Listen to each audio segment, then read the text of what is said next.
magpatawad kung ikaw mismo hindi ka nakaranas ng kapatawaran? Paano tayo makakaranas ng tunay na kapatawaran? 2,000 years ago, the very Son of God came in the flesh, lived a sinless life, died on the cross, shed His blood, buried, and was resurrected.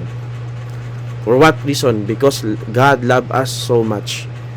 He gave His only begotten Son, and that is the Lord Jesus Christ. Died for our sin, buried, and was resurrected. And the Bible tells us that whosoever believeth in Him, if you come to Christ, if you put your faith in Him, kung ilalagak mo ang pagtitiwala mo sa Panginoon, you will receive forgiveness. If you acknowledge, Lord, that I cannot save myself, Lord, I know I'm a sinner, I know that you are the one who can save me, the Bible tells us that you will receive forgiveness. Your past, present, and future sin, lahat ito huhugasan ng Panginoon, patatawarin ng Panginoon.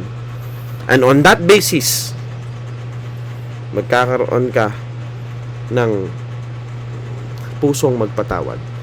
Yun yung motivation natin to forgive others. Because Christ forgave us, pinatawad tayo ng Panginoon. Ayan ang motivation natin para magpatawad. Hindi tayo karapat-dapat, ngunit minahal tayo ng Panginoon.